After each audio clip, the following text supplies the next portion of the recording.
Kembali lagi di 105 FM, nyaman dan bersahaja dalam jangkauan. Dari jantung kota Salak, kami mengudara untuk mencari teman setia Anda. Biar kendal seperti biasa di formasi pukul 11 ini, hingga nanti mendekati formasi pukul 12 waktu Indonesia Barat, kita sudah masuk ke program obsesi ataupun obrolan seputar sekolah Islam. Dan alhamdulillah di sini sudah bersama kita narasumber kita ataupun ustazah kita, yakni Ustazah Ummu Ulia ya. Jadi sahabat terlebih dahulu, Assalamualaikum ya Ustazah. Waalaikumsalam warahmatullahi wabarakatuh. Gimana kabar Ustazah di siang hari ini? Alhamdulillah luar biasa, Allah Akbar. Allahu Akbar. Alhamdulillah. Dia sehat ya? Alhamdulillah Ustazah sehat. Sehat. Oke, ini kita mau bahas tema apa nih Ustazah kita hari ini bahas tentang generasi muda ya, tentang kesehatan mental. Kemudian kita kaitkan dengan solusi tentunya, membutuhkan penerapan syariah secara kafah gitu ya untuk menyelesaikannya.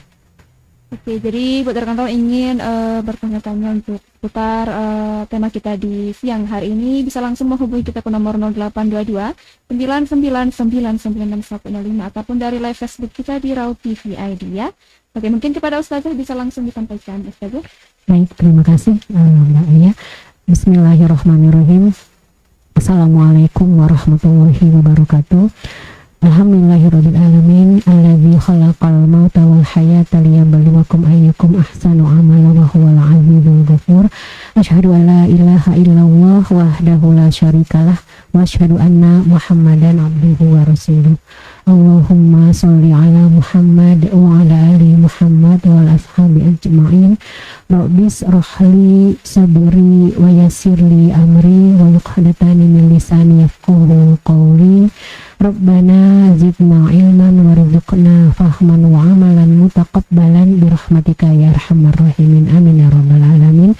Alhamdulillah dengan Mbak Lia di studio tentunya, dan juga dengan pendengar setia obsesi di Rau FM dimanapun Anda berada. Pada siang hari ini kita kembali bertemu di ruang obsesi obrolan seputar sekolah Islam. Kita akan membahas topik tentang kondisi generasi muda hari ini, yang kemudian kita kaitkan dengan solusi tuntas seperti apa yang bisa untuk menyelesaikan permasalahan tersebut. Kemudian sebagai fokusnya kita membahas tentang darurat kesehatan mental gitu ya. Sebetulnya pembahasan ini kembali kita angkat untuk beberapa kali lah begitu, sudah sering kita ulang. Muncul terfikir idenya karena adanya kasus yang lagi viral kasus pendidikan tinggi kita begitu ya, di kasus di UI, kemudian juga kasus di Unpad, ternyata kasus di IPB juga ada, kasus di Universitas Bina Nusantara kalau nggak salah, ternyata sangat banyak sekali, hanya ini yang terungkap gitu ya. Kemudian itu kalau kita bicara tentang kasus kesehatan mental generasi muda kita yang boleh kita katakan sudah di tingkat pendidikan tinggi. Jangan salah juga, kita juga akan perlu juga membahas untuk melihat kembali bagaimana kasus kesehatan mental yang terjadi pada anak-anak begitu ya, dimana terlihat pada anak-anak itu dengan gangguan kesehatan mental ya, ternyata mereka juga mengalami yang namanya depresi. Bahkan dulu pernah kita bahas juga kan fakta itu, bagaimana seorang anak berumur 10 tahun itu ya, yang gara-gara uang 10.000 kemudian dia bunuh diri karena bisa mendapatkan uang tersebut dari orang tuanya gitu ya. Dan masih banyak lagi kasus yang lain. Jadi artinya kesehatan mental ini kita lihat dari sisi memang semua generasi, nggak hanya anak kecil, bahkan yang orang dewasa pun kita katakan, bahkan notabene pendidikan tinggi ya sebetulnya mengalami gitu ya. Jadi kalau kita bicara fakta itu sebetulnya sudah sangat banyak sekali. Jadi untuk hari ini saya ingin memulai pembahasan kita tidak dari menguliti lagi fakta yang ada, tapi kita mencoba untuk men-set ulang. Kita mulai dengan pembahasan solusi begitu ya. Kenapa dikatakan solusi pada pembahasan kita pada siang hari dengan penerapan syariah secara kafah menjadi solusinya, dikatakan butuh begitu ya. Nah, kalau kita melihat fakta kita hari ini, sebetulnya kita harus mencoba dulu untuk melihat dari ketinggian gitu ya. Artinya begini, kita ibarat kita terbang, kita pandang kondisi sekarang adalah kondisi yang memang jauh dari kondisi ideal atau kondisi yang seharusnya. Kita berada atau terpapar pada kondisi dalam lingkungan yang kita katakan kita itu berada pada permasalahan mendasar karena di tengah-tengah kita diterapkan yang namanya sistem yang dia mendasari dengan sekularisme. Jadi memisahkan antara agama dengan kehidupan. Jadi seolah-olah memang ruang kita di dunia ini itu steril dari agama gitu. Tapi tanpa kita sadari, kita mengatakan steril dari agama, kita telah menerima adanya aturan lain, yaitu aturan yang didasarkan pada sekularisme itu menjadi pengatur kehidupan kita gitu. Makanya banyak yang mengatakan begini, kenapa bisa fakta itu terjadi dan itu berulang-berulang dan itu mungkin baru yang terungkap, yang tidak terungkap bagaimana gitu kan. Nah, kondisi itu jangan kita mengatakan jadi nanti begini, kita membandingkan dengan kondisi yang lebih parah dibandingkan dengan yang parah.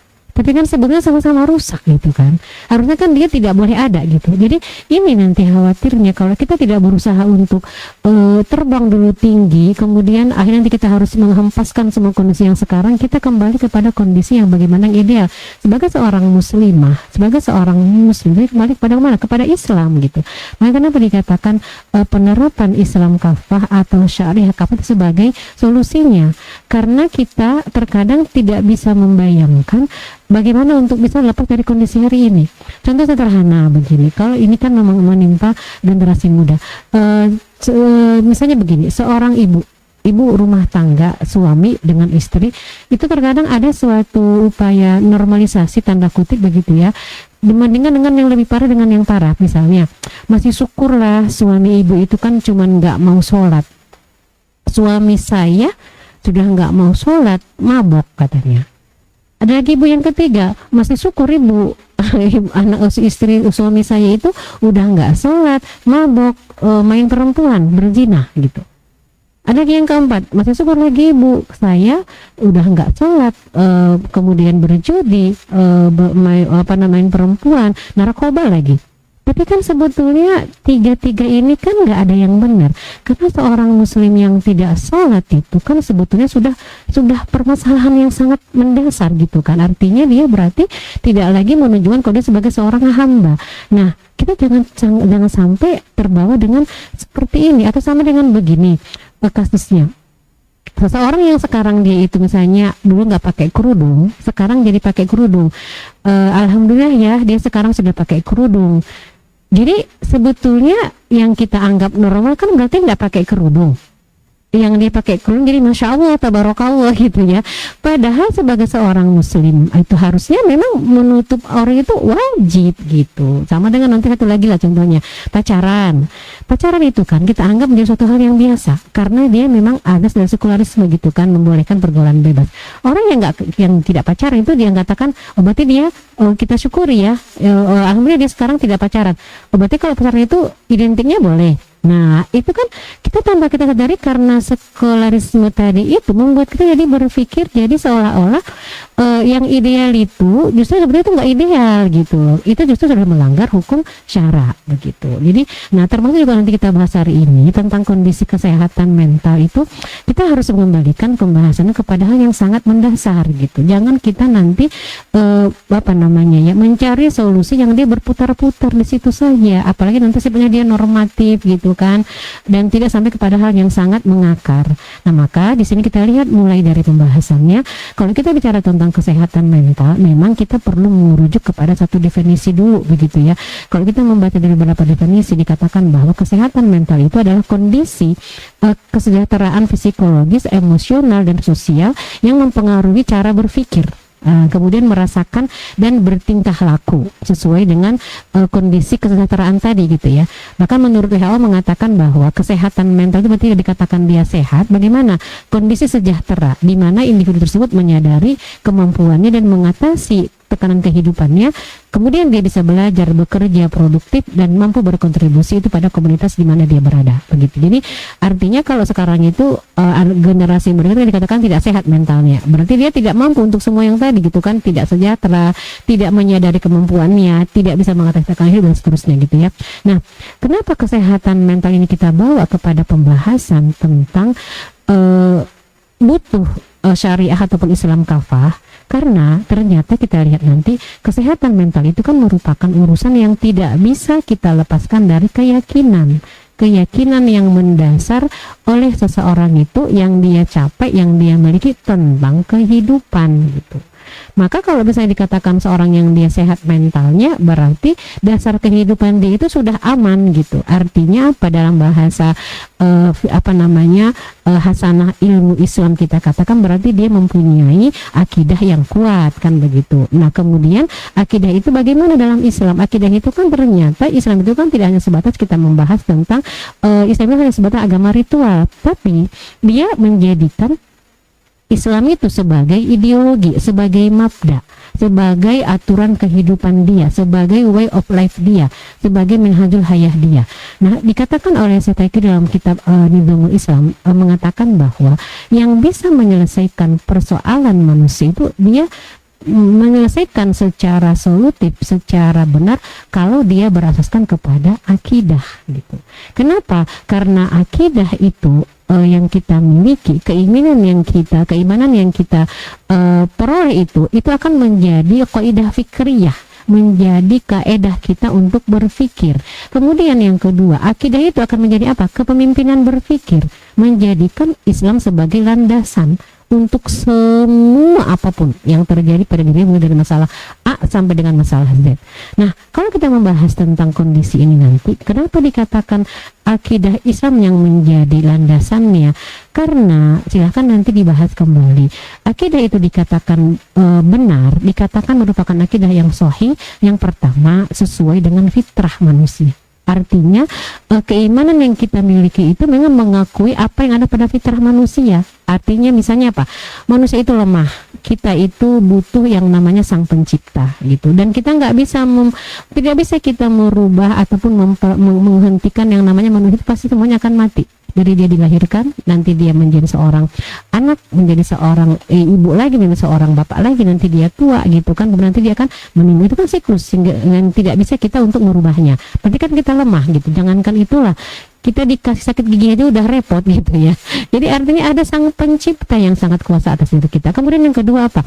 Berlandaskan kepada akal. Jadi akidah yang benar itu kita peroleh dengan melalui proses berpikir. Maka sangat perlu sekali dalam Islam itu dikatakan ada yang namanya thoriqul iman. Bagaimana kita memproses jalan kita meraih yang namanya keimanan itu. Jadi bisa kita terima dengan secara proses berpikir. Nah setelah itu akidah Islam itu menenteramkan jiwa, menenteramkan hati.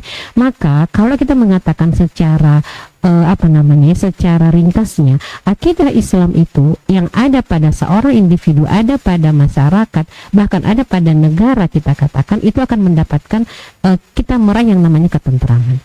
Maka kalau kita berbicara tentang kondisi hari ini, jadi memang itu kita harus kembalikan kepada hal yang paling mendasar tadi gitu kan, sehingga nanti apa, dengan dia sudah mempunyai akidah yang benar tadi sesuai dengan fitrah, berlandaskan akal, jadi nggak didogma gitu ya, pokoknya Tuhan itu Allah aja, nggak usah nanya yang lain, ya nggak bisa, harus dia bisa buktikan kenapa harus Allah, kenapa bukan yang lain Tuhan itu nanti akan membuat akidah dia akan kuat, maka nanti akan menenteramkan jiwanya gitu. Nah kemudian bagaimana dia nanti bisa meyakini Allah sebagai sang pencipta itu, akan ada nanti pada diri dia itu suatu keyakinan bahwa berarti semuanya diatur oleh Allah. Iya, semuanya gitu kan, karena Allah itu maha pencipta, maha pengatur, maha kuasa, maha besar, maha pemberi rezeki, maha mencukupi. Nah pada saat kita membahas nanti tentang bagaimana seorang itu bisa kena mental gitu ya, kena kesehatan mentalnya tidak bagus, maka orang yang dia sudah benar kuat akidahnya, maka dia akan bersandar, akan menggantungkan hidupnya dan meminta solusinya kepada Allah. Kita sering membaca kan ya di Al-Ikhlas itu ya, Allahus Somad. Apa maknanya itu? Itu kan sangat dalam ya. Allah tempat meminta segala sesuatu, atau dikatakan Allah sebagai tempat bergantung.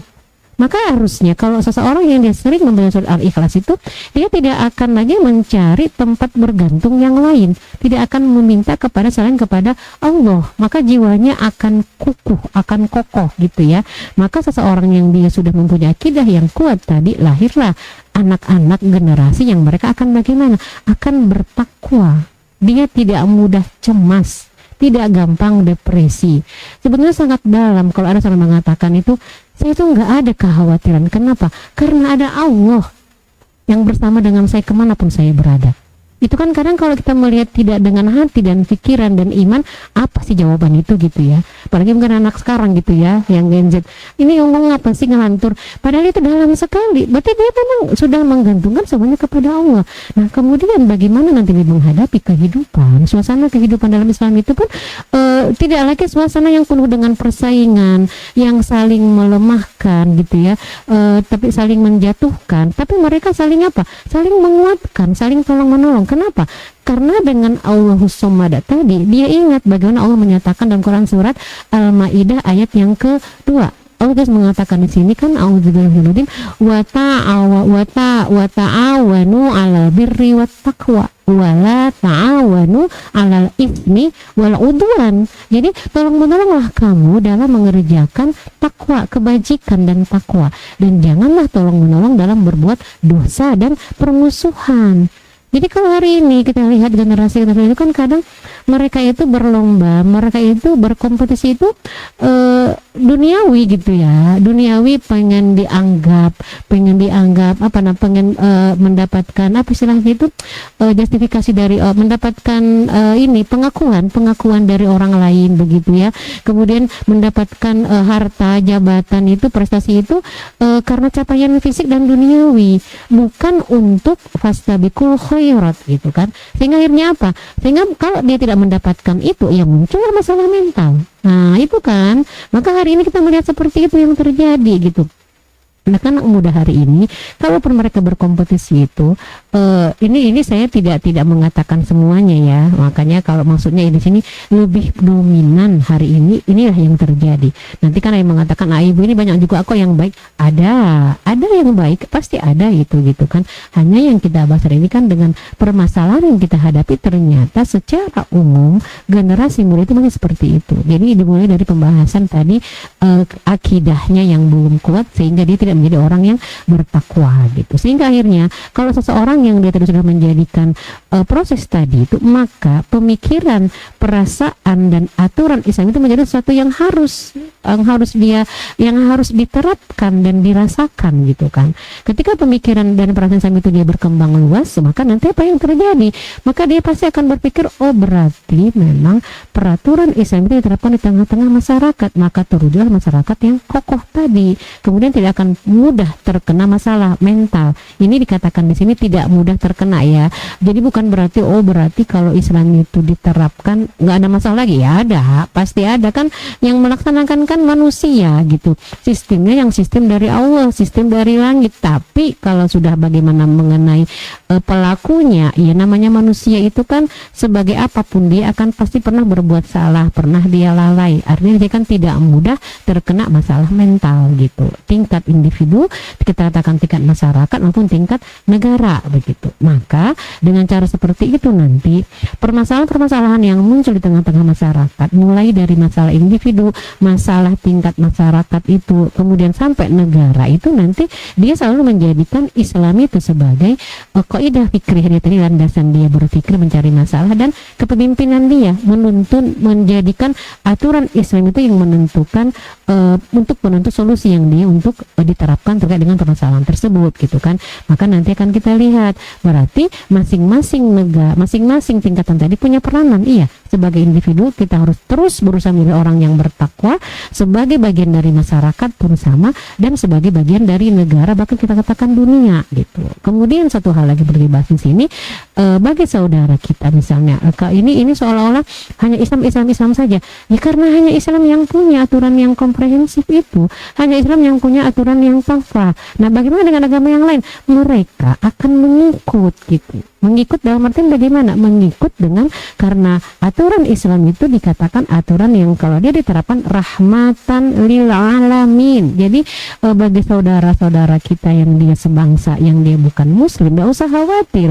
Justru yang sekarang dikhawatirkan itu adalah, mari kita lihat bersama, ternyata dengan penerapan sekularisme tadi, dengan kapitalistiknya dalam ekonomi, dengan demokrasinya bahkan dalam pemerintahan, dengan liberalismenya dalam pergaulan, dalam kehidupan, akibatnya apa kita rasakan sekarang? Nah, kenapa tidak kita mencari solusinya bersama-sama? Dan ternyata solusi itu ada di dalam Islam dan sudah terbukti secara yuridisnya, secara empiris dan secara historisnya. Maka jadi jangan sampai nanti berpikiran wah ada ketakutan Islamofobia gitu ya.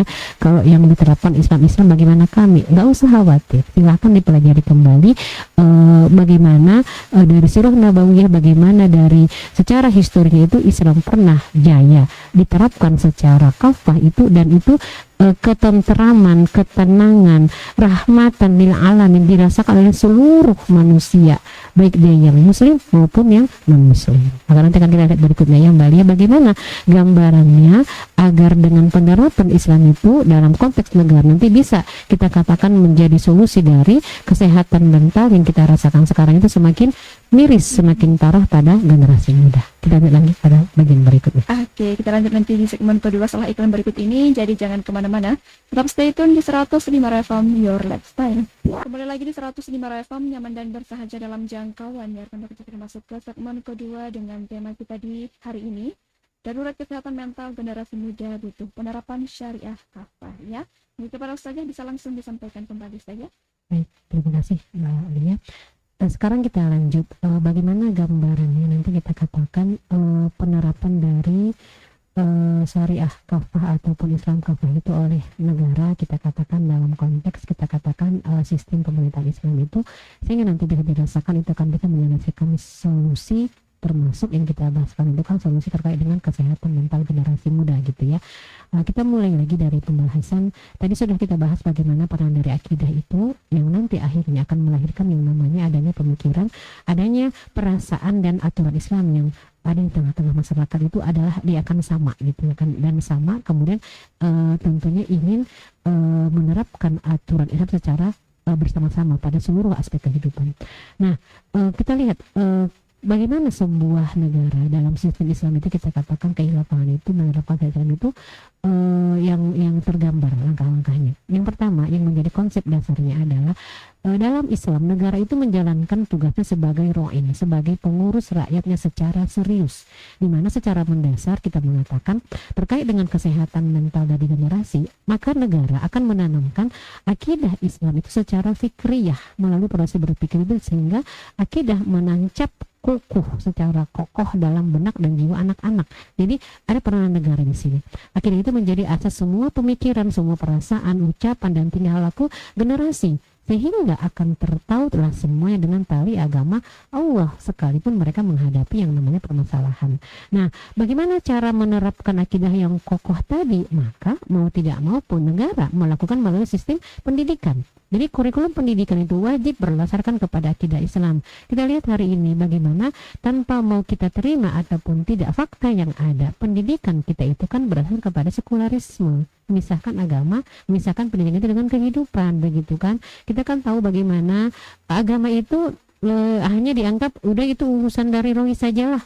Nah gitu kan, kalau udah terkait dengan masalah pergaulan itu nggak usah dibahas tentang agama di situ gitu kan. Padahal tanpa kita sadari justru generasi muda hari ini mereka berprestasi tapi hanya akhirnya apa, capaian duniawi saja gitu kan. Jadi kadang dia mencapai prestasi pun dia menghalalkan segala cara. Kenapa? Karena dalam sistem pendidikan kita itu nggak ditanamkan bahwa apapun yang dilakukan di dalam dunia pendidikan itu di sekolah itu semuanya terkait dengan Islam. Jadi agama itu bukan hanya pada saat guru agama masuk ke kelas gitu loh. Sekarang itu kan seperti itu. Akhirnya apa yang tadi dalam sistem pergaulan, dia anak berprestasi tapi pacaran oke juga gitu kan. Nah, itu kan aneh gitu sebetulnya. Itu tanpa kita terima atau tidak, itulah gambaran dari pendidikan kita yang berdasarkan kepada sekularisme gitu. Sementara kalau dalam Islam, maka nanti sistem pendidikan itu memang dia kurikulumnya pendidikan itu wajib berdasarkan kepada akidah Islam. Kemudian tujuan dari pendidikan itu apa? Menciptakan generasi yang bersaksiyah Islam. Apa artinya? Mempunyai pola pikir, mempunyai pola sikap yang sesuai dengan akidah Islam. Dan seluruh pelajaran itu pun nanti dikaitkan dengan keimanan gitu. Kalau sekarang itu kan kadang masih ada yang mengatakan begini, ibu itu kan guru fisika, ibu kan guru biologi, kenapa bahas-bahas Islam? Itu sekuler gitu loh. Justru memang dalam Islam itu harusnya semua dikaitkan dengan Islam gitu. Nah itu yang pertama. Jadi ada kewajiban dari negara, memang dalam kurikulum itu diharuskan oleh negara beralasan kepada akidah Islam. Kemudian yang kedua, pendidikan Islam itu di sekolah itu harus sinergis dengan pendidikan Islam di rumah gitu. Bahkan negara memberikan edukasi juga kepada para orang tua untuk mendidik anaknya dengan Islam. Ada kadang orang tua itu miris memang hari ini. Di sekolah kan di sekolah Islam, bangga dia dengan anaknya itu dengan di sekolah Islam. Tapi pada orang tuanya itu nggak ada perubahan. Dalam artian dia juga nggak paham Islam, dia juga tidak apa, dalam artian dia juga dia mendukung saja, tapi dia tidak menerapkan itu di keluarganya. Ada dulu contoh kasus ini, mudah-mudahan sih kasusnya satu saja gitu ya, di pendidikan Islam misalnya, tapi orang tuanya boleh dia pacaran, ada gimana gitu ya. Di sekolah itu guru-guru mengatakan tidak boleh pacaran, tapi di rumah itu orang tuanya bertolak belakang, malah merestui gitu ya, merestui anaknya itu pacaran. Nah, nanti anak kan bingung, di sekolah dia diajarkan tidak boleh, tapi di rumah sama orang tuanya tidak apa-apa gitu, dibolehkan. Nah, ini berarti kan ada yang salah nih. Harusnya kan sinergis antara pendidikan di sekolah dengan pendidikan di rumah begitu. Dan jelas Rasul mengatakan dalam sebuah hadis itu, muliakanlah anak-anakmu dengan perbaikilah adab mereka. Jadi artinya apa? Negara juga punya kewajiban juga untuk mengedukasi orang tuanya gitu kan. Artinya ada yang dilaksanakan oleh pemerintah itu bagaimana edukasi kepada orang tuanya. Kan sekolah itu kan juga di bawah aturan dari pemerintah gitu kan. Maka harusnya negara memberikan fasilitas kepada orang tua itu untuk berkonsultasi masalah tumbuh kembang dari psikologis anak-anaknya, sehingga nanti ada ulama yang memang ditunjuk oleh negara atau lembaga negara yang ditunjuk untuk melaksanakan ini gitu. Bahkan sampai kepada ahli kesehatan mentalnya, psikolog, psikiater yang berlandaskan kepada Islam tentunya ya, bukan dari barat ya, seperti ini kan dominannya kan dari barat gitu ya.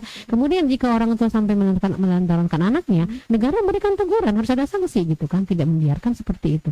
Jadi artinya dengan gambaran sistem yang singkat seperti ini, tidak bisa kita bahas secara rinci begitu ya. Sistem Islam itu akan sangat melindungi bagaimana jiwa anak itu dan bisa menjauhkan dari hal yang negatif yang itu akan membuat buruk psikologis dia, termasuk kesehatan mentalnya. Maka nanti ada juga negara harus mengeluarkan undang-undang yang menjelaskan tentang garis-garis umum politik negara dalam mengatur informasi sesuai dengan ketentuan syariah.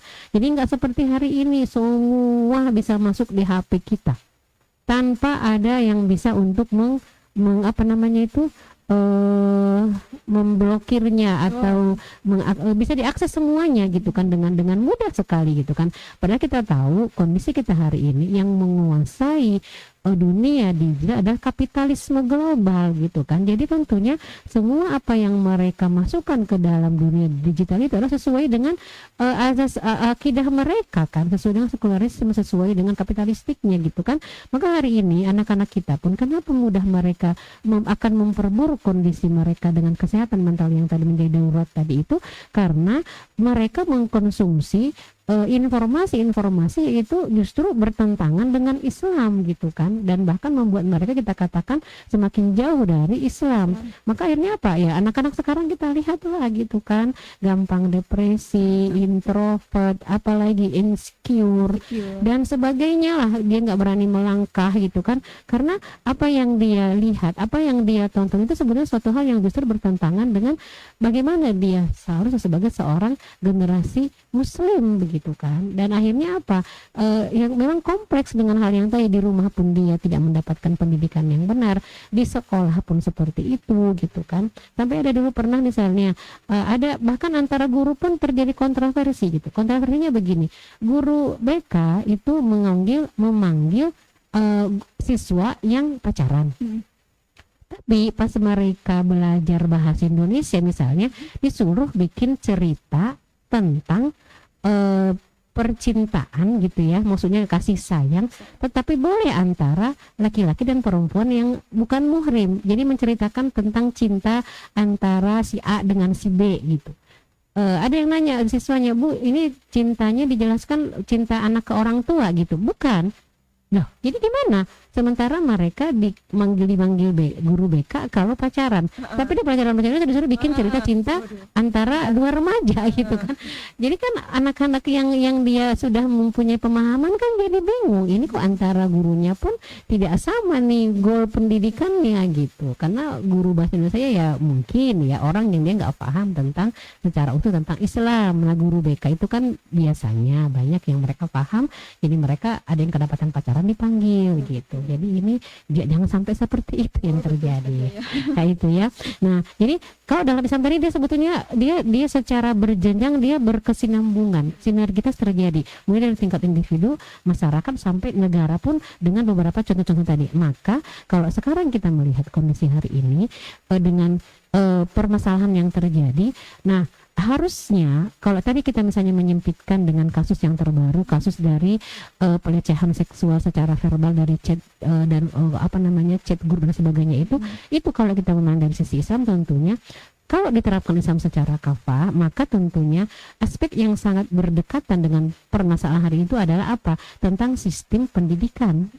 Katanya kan pendidikan berkarakter, karakternya kemana nih? Nah, kok kayaknya jauh dari karakter yang diharapkan gitu kan. Yang kedua, kasus seperti ini kan harusnya tidak akan terjadi kalau apa? Kalau diterapkan sistem pergaulan berlandaskan kepada Islam. Ada dikatakan dalam kitab Nizam Ijtimai itu kan memang kehidupan laki-laki dan perempuan itu kan dia terpisah kemudian mereka boleh untuk tadi dikatakan kan ta'awunal birri wat taqwa itu kan boleh di sekolah, di kampus itu, tapi sebatas ada kepentingan syariah saja, ada hajat yang sesuai dengan syarak, boleh kerja kelompok, selesai itu udah, yang lagi pergi makan bersama, nonton bersama, karaokean bersama, itu udah nggak boleh gitu kan. Nah kemudian sistem Islam itu dalam pergaulan misalnya jelas kan tidak diperbolehkan antara adanya hubungan khusus laki-laki dengan perempuan. Jangankan punya hubungan khusus, khalwat aja nggak boleh. Nah kenapa terjadi apa yang digambarkan di chat itu sampai mereka nauzubillah memang ya sampai seperti itu gitu kan, mereka menggambarkan pelecehan secara verbal kepada perempuan, menjadikan perempuan sebagai objektivitas mereka, dilihat dari fisik dan sebagainya. Itu terjadi karena berarti kan pergaulannya kan sudah sekuler. Kalau mereka pergaulan secara Islami nggak akan mungkin itu terjadi, kan nggak ada objek yang harus dibicarakan seperti itu. Ditambah lagi dalam sistem pergaulan itu kan ada aturan tentang bagaimana berpakaian, ya kan? Kalau perpakaiannya dia sesuai dengan syariat, menggunakan himar, kerudung yang sampai menutup dada, kemudian menggunakan jilbab seperti azab, menggunakan pakaian yang longgar dari atas ke bawah, dia tidak boleh sempit, tidak boleh membentuk tubuh, tidak boleh transparan. Apakah akan membicarakan seperti yang tadi gitu kan? Tidak akan terjadi kan. Kemudian ada perintah dalam Nizam Ijtimai Ghodul Basor, menahan, menundukkan pandangan di An-Nur 30, An-Nur 31. Jadi kalau misalnya memang mereka sudah berlandaskan kepada akidah tadi, melaksanakan sistem pergaulan sesuai dengan Islam, yang tadi itu bukan kembali ke tadi, bukan dikatakan tidak akan terjadi ya, kecil kemungkinan akan terjadi karena sudah diberikan aturan yang itu menjadi preventif dari Islam. Kalau diterapkan Ghodul Basor, diterapkan aturan berpakaian ya, mereka tidak mengenal yang namanya hubungan khusus sampai pacaran apalagi gitu kan. Itu apakah akan ada pembicaraan itu di chat? Yang ada kan mereka kan membicarakan tentang kuliah, tentang bagaimana mereka menyelesaikan perkuliahan, bagaimana membuat tugas dan sebagainya. Bahkan sampai dosennya pun mereka bicarakan. Jadi kan sebetulnya kembali kepada aturan tadi, harusnya sebagai seorang muslimah menggunakan pakaian yang sesuai dengan aturan Islam, syariat Islam. Maka itu bisa sebagai pemicu. Ya, nggak usah kita pungkiri gitu. Tapi kan Bu, yang nggak berpakaian, yang berpakaian sekarang masih dilecehkan. Iya, kan dia juga bukan malaikat. Tapi dengan semua menerapkan itu, maka sangat kecil kemungkinan masih terjadi pembicaraan seperti yang tadi. Mereka akan fokus kepada peningkatan kualitas diri, bagaimana meningkatkan ketaatan, yang meningkatkan prestasinya. Kemudian mereka saling membantu dalam ketakwaan dalam hal yang ma'ruf, tidak seperti yang terjadi hari ini gitu. Maka harusnya apa yang terjadi hari ini harus kita kembalikan kepada hal mendasar seperti itu gitu. Kalau saya membayangkan Bali, iya ya. Disitulah bagaimana Islam itu menerapkan tentang aturan pergaulan itu gitu ya. Memang hukum asalnya terpisah. laki-laki itu dengan perempuan. Jadi boleh mereka untuk saling berinteraksi sebatas ada hajat syar'i, bahasanya gitu ya, ada keperluan. Nah, tapi kalau sudah di luar hal yang dia hajat syar'i misalnya, ya memang tidak dibolehkan, karena itu merupakan pintu menuju hal-hal yang malah ke arah maksiat. Bahkan nanti kita katakan kepada hal yang dikatakan ya fahsya gitu ya, melibatkan dua orang gitu kan, antara laki-laki dengan perempuan. Nah itu jadi harusnya kita menyadari tidak hanya disibukkan dengan solusi-solusi yang sifatnya dia hanya di permukaan. Bagus kalau misalnya sekarang kan ada undang-undang tentang pelecehan seksual di kampus, tapi kita lihat kembali efektif nggak sih itu. Kemudian membahas tentang sibuk tentang bagaimana korbannya, nasib korban gitu kan. Ya kalau korbannya yang laki-laki gimana, ini korbannya perempuan gimana. Karena kalau nontonnya seperti itu, mendengarkan ini kok muter-muter di situ aja gitu, apa namanya, dan solusi itu udah bolak-balik gitu kan, dan kasusnya terulang lagi. Kenapa sih nggak kembali kepada hal yang mendasar tadi? Kenapa anak-anak kita seperti ini? Kenapa seperti itu yang terjadi pada pergaulan mereka? Terus prinsip pendidikan kita, kenapa kita udah bolak-balik ganti kurikulum? Kok masih seperti ini auto pendidikan kita? Di mana masalahnya? Kan harusnya kan mereka itu kan orang-orang yang boleh kita katakan yang pinter gitu ya. Maksudnya kita pun secara fitrahnya manusia itu kan, kalaupun dia nggak punya pendidikan tinggi, Allah berikan potensi tafkir itu untuk seluruh manusia loh. Artinya kita punya otak, punya akal itu yang kita harus asah, dan kita bisa mendapatkan solusi yang mengakar seperti ini. Maka dekati Islam gitu loh, pelajari Islam itu gitu. Maka nanti tidak akan terjebak dengan solusi-solusi yang berputar-putar di permukaan. Keluarkan peraturan ini, akhirnya apa yang terjadi? Tidak ada solusi yang didapatkan.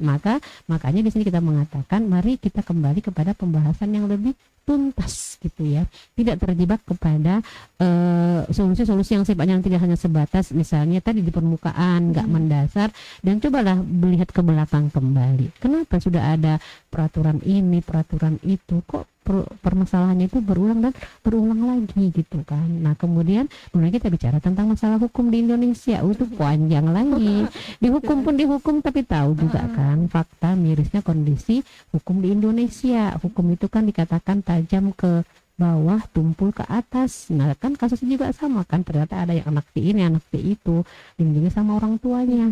Harusnya kan dia harus memberikan pelajaran kepada anaknya, tanggung jawab yang tanggung kerjakan. Ini malah dilindungi gitu kan. Nah itu kan berarti ada masalah juga antara pendidikan orang tua kepada anaknya. Nah itu jadi gambarannya. Mudah-mudahan memang tidak bisa kita bahas secara rinci, paling tidak mudah-mudahan mendapatkan gambaran bagaimana, kenapa kita mengatakan permasalahan hari ini terkait dengan kesehatan mental generasi muda itu butuh penerapan syariah secara kafah. Demikian ya. Oke, kita lanjut ke segmen ketiga untuk sekalian closing statement ya Ustaz. Saja ya Ustaz. Oke, kita ke iklan dulu dan jangan kemana-mana, tetap stay tune di 105 FM Your Lifestyle. Kembali lagi di 105 FM, nyaman dan bersahaja dalam jangkauan dan mendengarkan raw dan tak terasa. Kebersamaan kita dalam obsesi di hari ini sudah sampai di penghujung waktu ya. Mungkin kepada Ustazah bisa disampaikan sekalian nanti closing statement kita Ustazah. Baik, terima kasih kembali ya. Kita simpulkan berarti ya. Jadi apa yang kita bahas pada hari ini dengan topik darurat kesehatan mental generasi muda butuh penerapan syariah kafah. Jadi kita simpulkan yang pertama, apa yang terjadi hari ini itu adalah sesuatu yang kita katakan hanya merupakan permasalahan-permasalahan cabang yang terjadi akibat apa? Akibat dari penerapan sistem kehidupan yang kita katakan sekuler dalam hal memisahkan antara masalah kehidupan dengan agama. Artinya apa? Kita harus mulai berpikir bahwa agama itu tidak hanya sebatas di sajadah, tapi agama itu harus kita terapkan dalam seluruh aspek kehidupan kita.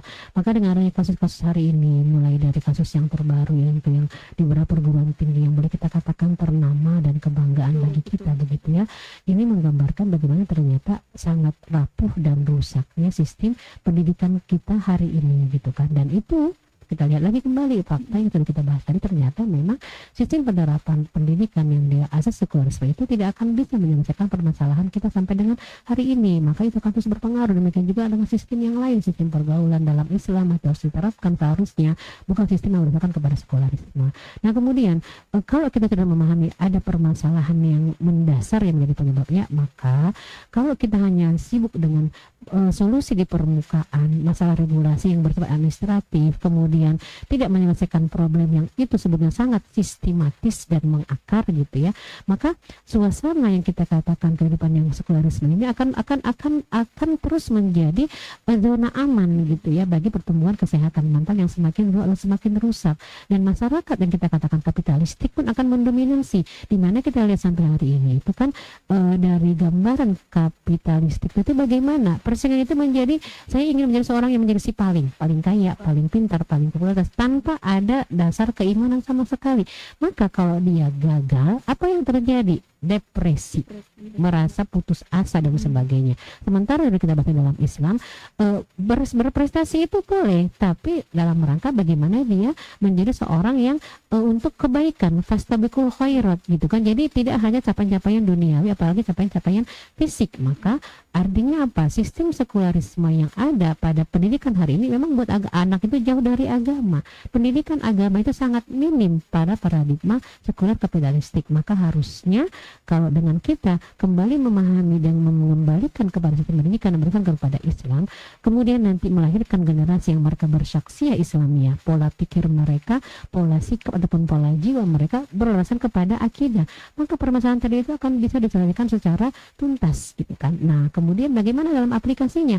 Keluarga harus sinergis dengan sistem pendidikan yang diterapkan oleh negara gitu kan. Maka tadi kan kita membahas selalu konsep takwa itu dia harus sinergis antara konsep takwa individu, masyarakat atau kita katakan keluarga, dan kemudian konteks negara. Nah, kemudian upaya untuk menyelesaikan itu bagaimana? Ya diselesaikan secara tuntas secara berjenjang tadi itu semuanya harus dilakukan. Maka kalau misalnya pun ada upaya-upaya untuk membatasi akses digitalisasi itu, akses elektronik itu, kalau kita tidak menanamkan akidah yang kuat tadi, menjadikan akidah itu sebagai qiyadah fikriyah, penuntun berpikir dan qaidah fikriyah, maka orang sekarang itu, anak-anak itu kan gampang dibatasi usianya, dia rubah tanggal lahirnya, kan dia bisa lagi mengakses program itu gitu kan. Jadi nggak menyelesaikan. Tapi kalau dia sudah kuat akidahnya, dia nggak akan melakukan itu gitu kan. Maka akhirnya apa? Semua permasalahan tadi itu agar kita bisa merasakan bagaimana solusi yang dia tuntas, memang dengan penerapan Islam kafah tadi itu akan menjadi kebutuhan lah kita katakan. Agar apa? Agar kita tidak lagi mendapatkan kasus yang berulang lagi, dan akhirnya nanti kembali kepada solusi yang dia sifatnya hanya di permukaan secara administratif saja, tidak sampai kepada solusi yang secara mengakar, nggak akan selesai. Maka harusnya kita sebagai seorang muslimah itu coba kita kembali merenung diri, sudah seperti apakah kekuatan akidah yang saya miliki. Nah, itu kan sudah sejauh manakah saya menjadikan Islam sebagai landasan saya berpikir, sudah sejauh mana saya menjadikan Islam sebagai penuntun saya dalam menentukan semua permasalahan yang kita hadapi, sebagai penuntun dalam semua sistem kehidupan kita, masalah ekonomi, pendidikan, masalah pergaulan tadi, kemudian masalah sosial gitu kan, masalah bahkan pemerintahan, apakah sudah nyaman kita dengan demokrasi hari ini gitu kan, bagaimana pemimpin kita, banyak sekali yang menjadi permasalahannya. Itu semua akarnya apa? Sistem sekularisme itu mau kita menolak, mau kita menerima, itulah yang terjadi hari ini. Maka kalau kita ingin mendapatkan solusi yang kita katakan apple to apple, kenapa tidak dengan sistem Islam yang kafah dan yang menyatakan kekafahannya siapa? Allah dan Rasulnya. Maka yang dipertanyakan adalah apa? Keimanan kita. Keimanan kita itu harus sampai kepada hal tersebut. Harusnya kita yakin bahwa Islam yang menjadi solusi atas semua permasalahan itu. Nah, ini kira itu bisa sampaikan pada hari ini.